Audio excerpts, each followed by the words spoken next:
Good morning from WKYT News. I'm Bill Bryant, and we welcome you to Kentucky Newsmakers. Shortly, we'll hear from the chairman of the Federal Energy Regulatory Commission, Neil Chatterjee, a Lexington native who now holds a powerful position overseeing the power grid and addressing concerns about pollution and the energy resources available in the U.S. That's later. But first, what a race we have for Kentucky governor. Polling indicated this week the race is a tie with just over 2 weeks to go before the election. The Mason-Dixon poll pegs the race at 46% for Republican Governor Matt Bevin and 46% for his Democratic challenger Andy Beshear. What factors could tilt the results in the short weeks ahead? What effect will a trip from President Trump in support of Bevin have on the race? How much difference does it make that Rocky Adkins, who rolled to victory in the eastern Kentucky mountains in the Democratic primary, is now working hard urging his supporters to turn out for Beshear? Joining us this morning will be two Kentuckians involved in the political scene. Both have experience in campaigns. Christian Motley, a Democratic activist, following the campaign very closely and pushing for a victory for Andy Beshear in the governor's race. And Adam Haley, the Republican Party of Kentucky's youth chairman. He's working hard to re-elect Governor Matt Bevin. First, let's take a look at some of the hot moments in that Kentucky debate at the University of Kentucky as the candidates for governor, at times, the audience as well, took stands of their own. Well, not only did this governor try to illegally cut the retirements of our teachers, police officers, social workers, and firefighters, he stuck it in a sewer bill. In response to that, number one, legislators are the ones who pass bills. They decide what gets stuck in what. Your complete incompetence as it relates to understanding the legislative process is a little bit concerning for a guy who wants to be the governor. You love education, public education, so much that your kids go to private school. Is that right? You're attacking my kids now? No, I'm not. I'm just saying you're a fraud. This is red tape.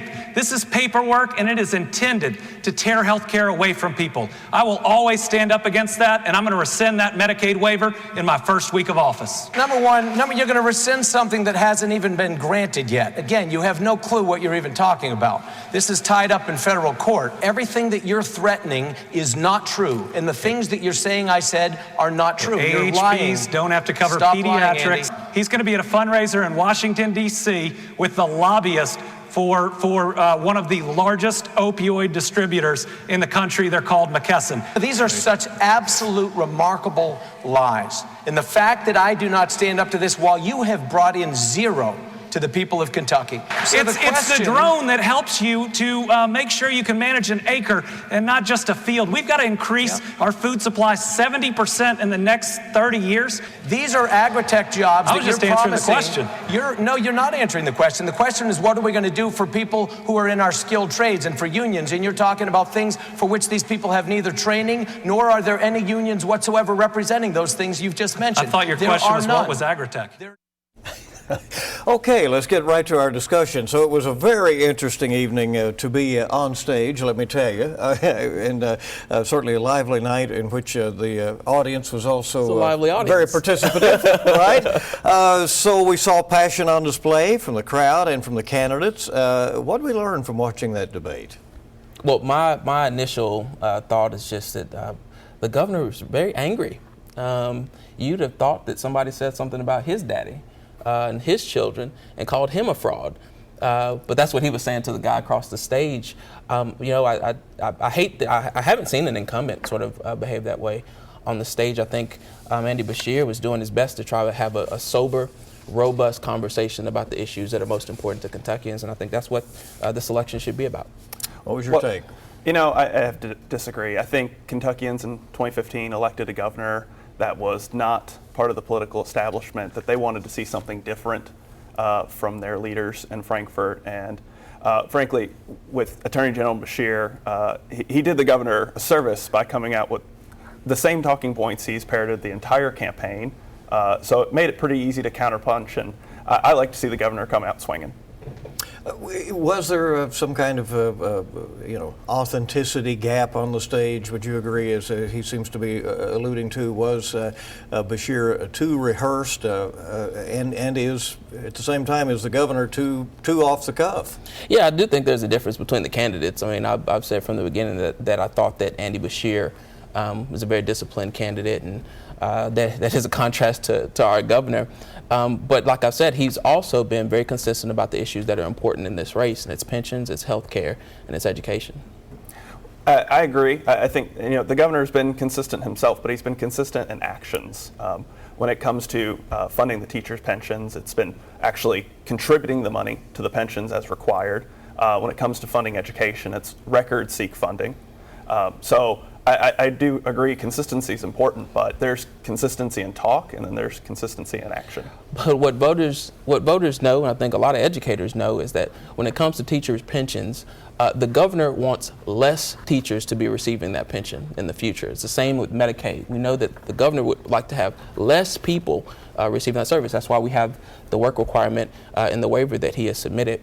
Again, I think that what Andy Beshear is trying to do is talk about what leadership looks like that really sort of values what healthcare means to folks every day and what retirement security means to our educators. The Senate, at this point, certainly there can come events out of anywhere in this campaign that can affect it. The Senate Republicans earlier this week said that any gaming proposal is dead on arrival if it comes to that chamber.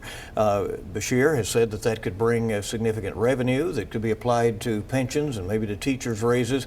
He says it's in the hundreds of millions of dollars. The Senate Republicans say it's a non-starter if it arrives in that chamber. Okay. Well, any revenue is good revenue, but expanded gaming, medical marijuana, they're not nearly enough to patch the holes in the leaky bucket that is the pensions.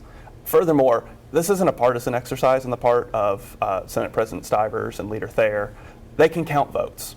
There's not even enough Democratic votes in the Senate to get expanded gaming done, much less in the Republican caucus. So Attorney General Beshear can talk all day about how it's just an effort to sink his proposals, but they're being realistic with voters, and anything less, I think, would be, frankly, political malpractice. Do you think the Republican opposition is solely concerns about it as a social issue? I think it's concerns with what they've heard from their voters back in their districts. These are folks that they get sent to Frankfort to represent those people in their districts, and they've told them expanded gaming is not something they want to see in their communities. It may be popular in some communities, but we elect senators and representatives from all over the Commonwealth.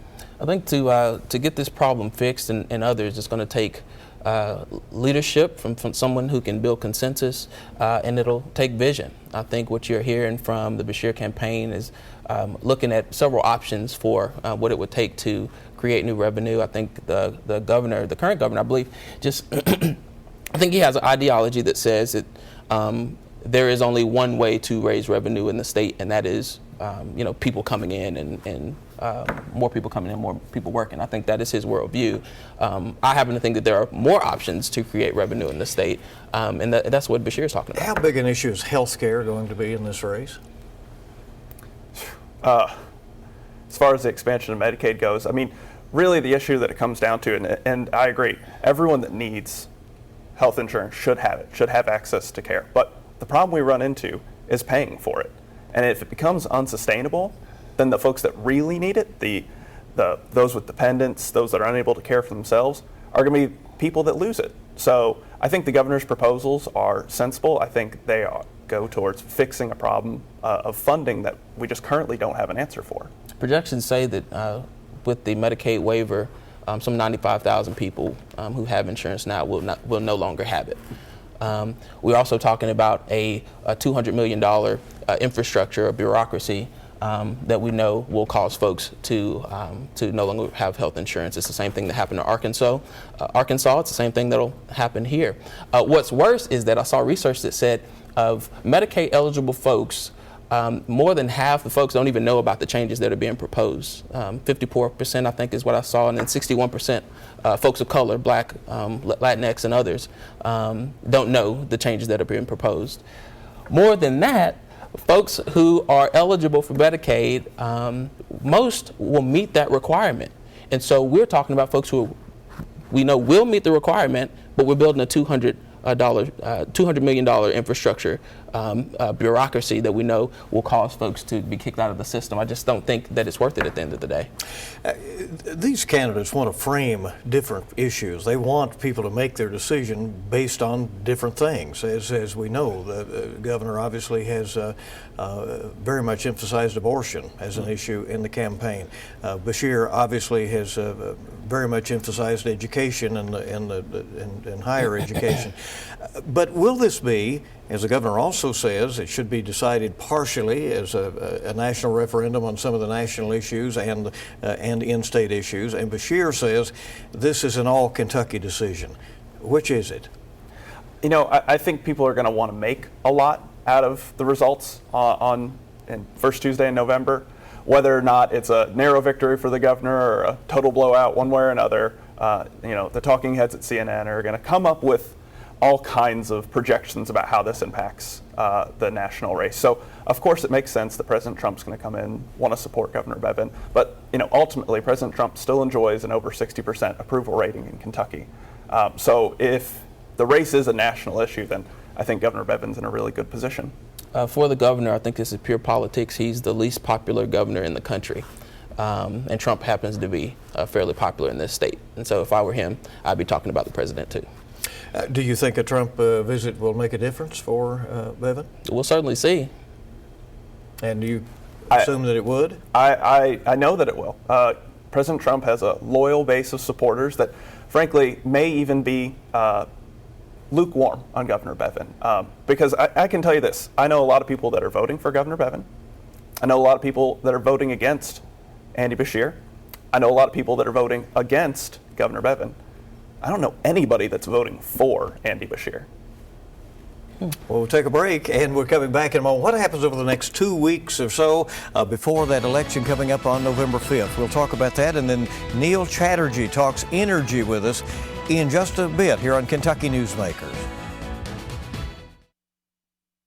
Welcome back to WKYT's Kentucky Newsmakers. We're delighted you're with us. We're talking about this feisty campaign we have for a Kentucky governor in the state offices. Christian Motley is a Democratic activist and strategist, and Adam Haley is the Republican Party of Kentucky's youth chairman.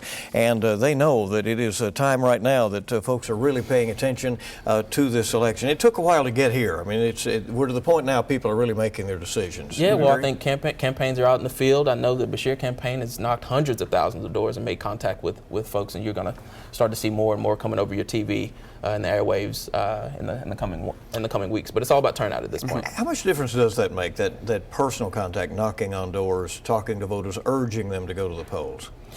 I think it's absolutely crucial, and the Republican Party has an amazing field game. Our data is second to none.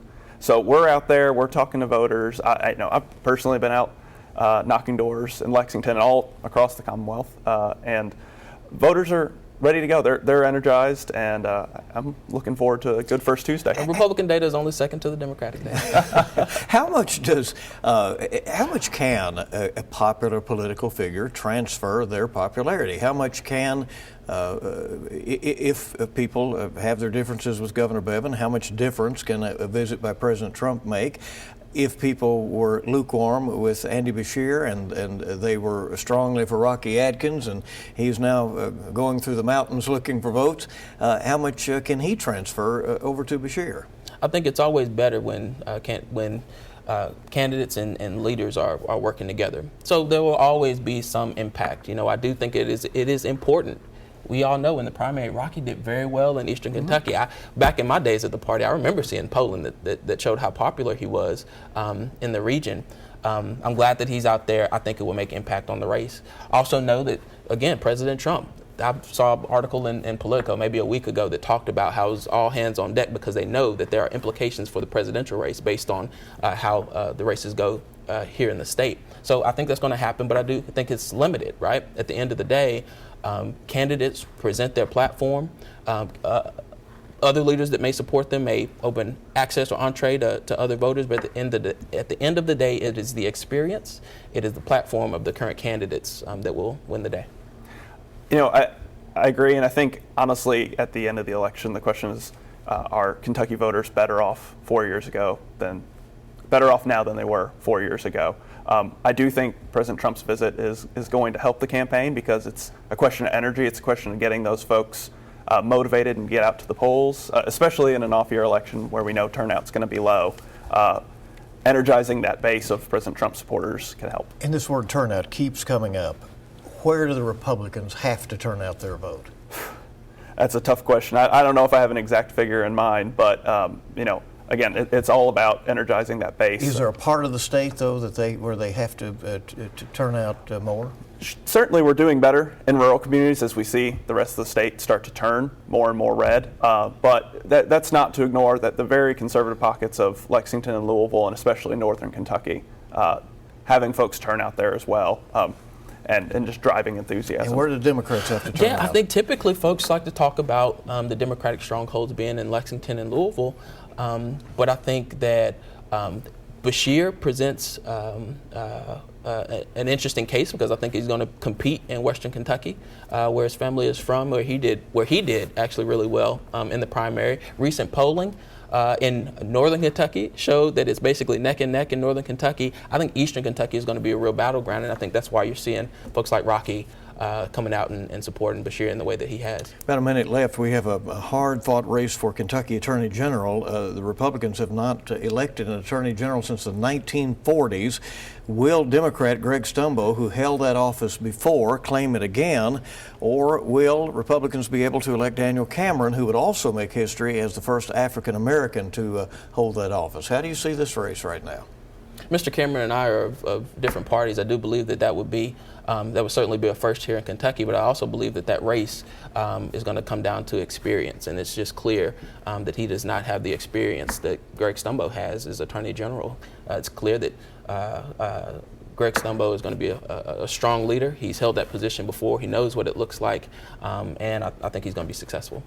I think it absolutely comes down to experience because Kentucky voters have plenty of experience with Greg Stumbo, and it's the same reason that they sent him home in 2016. Greg Stumbo has led that office into partisan political gain for his party and himself, and I don't think that's what voters expect out of the Attorney General. They expect the Attorney General to be the chief law enforcement officer, a position which Mr. Cameron is committed to. He has the endorsement of the FOP and has publicly come out and said that if he is so lucky to be elected, he'll serve his full 2 terms as opposed to pursuing higher office. I assume you'll both be busy over the next couple of weeks. Sure. Thank you very much for coming. We appreciate it. Thank you. Hope you stay with us here on WKYT. We're coming back in just a moment, and you'll find out why Lexington native Neil Chatterjee is home to talk energy issues in the week ahead. It's next on Kentucky Newsmakers.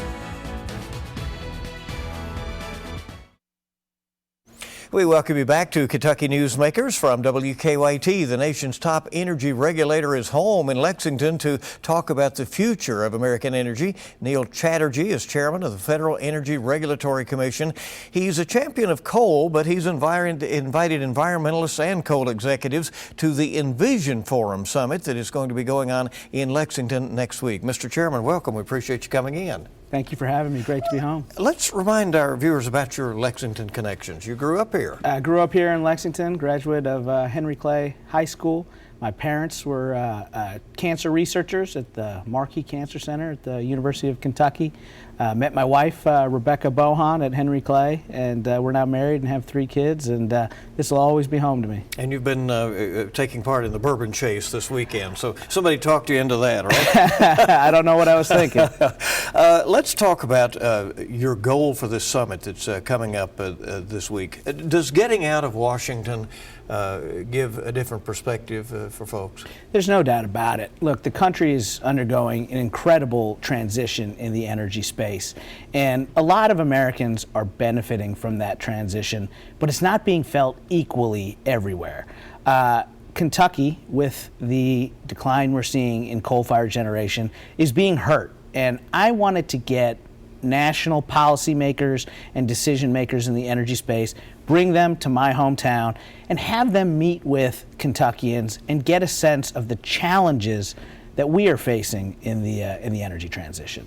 So when you talk about energy, in this case, even at this conference, you will talk about the economics of that. The economics all the way around. What happens in coal communities when the power plants and the mines that feed them shut down? What the real economic and social consequences of that are.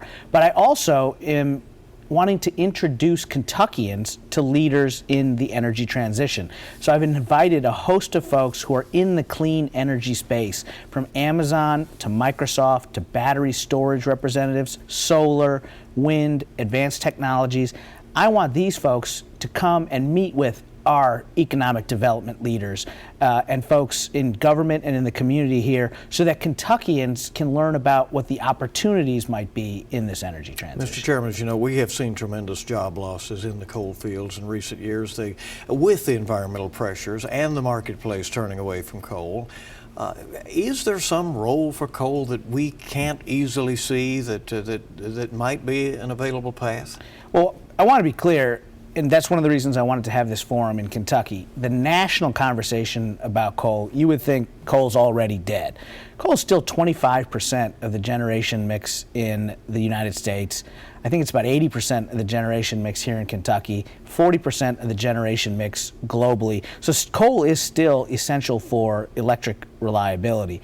That said, I've been very encouraged to see, the University of Kentucky has a advanced energy research program looking at future uses for coal. My former boss, Senator McConnell, has been a leader in pushing for clean coal technologies. And so I've been very proud to see folks here in the Commonwealth working to find a path forward for these coal communities. Is it possible to get coal clean enough that environmental groups would be satisfied with its use? So I think what we're seeing now is increasingly pressure to move away from fossil fuel generation altogether. So I don't know that you'll ever be able to satisfy the environmental opposition to coal and fossil fuel use. At the Federal Energy Regulatory Commission, my foremost responsibility is the reliability of the grid. We want to make sure that when Americans go and hit the switch, the lights come on. And right now, coal has to play an important role in that. We could not maintain the reliability of the grid in certain regions of the country without coal. So we need to figure out how to do it in an environmentally friendly way. What should we know about the nation's power grid? How secure is it? So one of the great things about the energy transition, consumers are seeing tremendous benefits from new technology. That benefit comes with a downside risk, and that is that we are increasingly vulnerable to physical and cyber attacks on our energy infrastructure. And our adversaries are aware of that. And the reality is now private sector companies, electric utilities, are suddenly finding themselves at the front lines of modern warfare. An outage, a grid outage, an attack on a pipeline, an attack on a substation or power plant could have significant national security implications. Should this country be, better prepared for something like this? Should we be thinking in terms of what we would do if we were suddenly in the dark or in the cold? We are, and so I want to assure your viewers that officials at the federal level, at the state level, in the private sector, our international allies, we are all collaborating across different sectors: energy, telecom, banking. We are all cognizant of the realities of these potential threats and are constantly working together to be diligent in the face and vigilant in the face of these threats. Are we, and again, don't compromise anything that you couldn't tell us, but are there times that we have had a real concern where we almost had something go down? Fortunately, we have continued to work together to keep up our defenses to thwart these threats, but I don't rest on my laurels on it. It's something that we wake up every day wanting to ensure the reliability and security of the grid. Renewables, is that the future of energy, do you think? So there's no question originally, and at their onset, renewables and the growth in renewables was driven by regulations and government subsidies. I think we're to a point now, though, that renewables can compete on their own footing. Renewables make good business sense. And if we get a breakthrough in battery storage technology, where you can co-locate intermittent resources like wind and solar with the storage to offset the times when the sun's not shining and the wind's not blowing, that could be really exciting. Energy Secretary Rick Perry has announced he is leaving his position after 3 years at the end of this year. Are you a potential candidate for that position? I am not. I really appreciate Secretary Perry's leadership and his service. I am hopeful that the Deputy Secretary, Dan Bryant, who's a good friend of mine, who has spent a considerable amount of time in the Commonwealth, I'm hopeful that he is elevated to the position. I committed to the President, to the Senate, that confirmed me that I would serve out my term at FERC, which runs through June of 2021, and I intend to fulfill that commitment. You enjoy coming home, don't you? I love it here. Do you think there's a time when you would return, and if so, would you be interested in a political office yourself? Or? I've got 3 young kids who are growing up in the Northern Virginia area, and so it would be difficult for me to uproot them now. But certainly, with this being home to both my wife and I, we always talk about it and think about it and dream about it. In terms of a future run for political office, right now I've got so much on my plate trying to keep the lights on. I haven't given it any thought. And you'll have this conference coming up this week. There'll be people from all over there? All over the federal government, state governments. We've got international leaders participating. We've got representatives from coal, nuclear, wind, solar, storage, consumer advocates, environmentalists, a real wide array of leaders and decision makers in the energy space. We've got administration officials that are graciously spending their time to come and address us, and it should be a thoughtful, substantive, and hopefully fun experience. Chairman Chatterjee, thanks for coming by. We appreciate it very much. Thank you. Thank you for joining us for this edition of Kentucky Newsmakers. Stay with WKYT for Campaign 2019 coverage. We'll see you bright and early this week on WKYT This Morning. Make it a good week ahead.